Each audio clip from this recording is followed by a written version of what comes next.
உங்க வீட்டு பொண்ணு ஒழுங்கதான் என் பையன் புட்டு புட்டு வைக்கிறான்ல, கொஞ்சம் கேளுங்க, அப்புறமா பேசுங்க. என் கூட தான் இருப்பேன்னு கதறி கதறி அழுதா. நீ பாட்டுக்கு வாய்க்கு வந்ததெல்லாம் பேசிட்டு இருக்க. நீ சொல்ற மாதிரி எல்லாம் அரசி பேசிக்கவே மாட்டா. அப்படிலாம் ஒண்ணு நான் என் பொண்ணு வளர்க்கலடா. சத்தியமா நான் சொல்றதுதான் நடந்துச்சு. அதுக்கெல்லாம் வாய்ப்பே இல்ல. அரசி அப்படிப்பட்ட ஆளும் கிடையாது. எனக்கு அவளை பத்தி நல்லா தெரியும். நீ தான் போய் சொல்ற. ஏங்க எந்த கோயில வேணாலும் நான் சத்தியம் பண்ண தயாரா இருக்கேன்.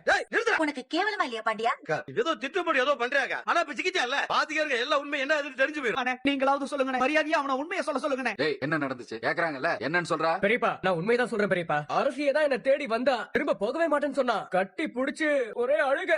படிச்சு சொன்னேன், கிளம்பி போன்னு சொன்ன. அவள கேட்கவே இல்ல. அது மட்டும் இல்லாம ராத்திரி பூரா என் கூடவே தான் இருந்தா. பொறுக்கி ராத்திரி பூரா உன் கூட இருந்தான்னு சொல்றல, இப்ப அவ எங்க? எங்கடா அரசி எங்கடா வச்சிருக்க சொல்லுடா. ஏய் நீ சொல்ற கட்டுக்கதையெல்லாம் நம்பறதுக்கு வேற ஆளா பாடுறா. என்ன வந்தாலும் அரசி சொல்லட்டும், அப்புறமா நாங்க நம்புறோம். மரியாதையா சொல்றா. எங்கடா அவ? சொல்றா கேக்குறாங்கல்ல. சொல்லுடா. இருங்க யாரும் பயப்படாதீங்க. அவ என் கூட தான் இருக்கா. அதோ அந்த கார்ல தான் இருக்கா. கார்லயா? வரவே மாட்டேன்னு சொன்னவள, என் கூட தான் இருப்பேன்னு சொன்னவள நான் தான் சமாதானப்படுத்தி கூட்டிட்டு வந்திருக்கேன். இருங்க நான் போய் அரசியை கூட்டிட்டு வரேன். வந்துட்டோம் அரசி. நான் சொன்ன மாதிரியே உன்னை கூட்டிட்டு வந்துட்டேன். பாத்தியா, உங்க வீட்டு ஆளுங்க யாருமே என்ன நம்பவே மாட்டேங்கிறாங்க. ஏதோ நான் தப்பு பண்ண மாதிரி என்ன திட்டுறாங்க, என்ன அடிக்க வராங்க. அரசி வந்து என்ன நடந்துச்சுன்னா உங்க எல்லார்கிட்டயும் சொல்லு. நீ என்னடி சொல்ல போற? என்ன சொல்ல போற? நீ என்ன சொன்னாலும் உனக்கு ஆப்புதான். இதுக்கு மேல நீ ஒண்ணுமே சொல்ல முடியாது. அரசி வா அரசி, நமக்காக தான் நிக்கிறாங்க. இப்ப பாத்து நான் சொல்றத நம்புறீங்களா? நான் தான் வேணும்னு சொன்ன உங்க பொண்ண, என்ன கட்டி பிடிச்சு அழுத உங்க பொண்ண, என் கூட ராத்திரி எல்லாம் இருந்த உங்க பொண்ண நான் கூட்டிட்டு வந்துட்டேன். பத்திரமா கூட்டிட்டு வந்து நிப்பாட்டி இருக்கேன். நான் நல்லவேனே உங்க எல்லாருக்குமே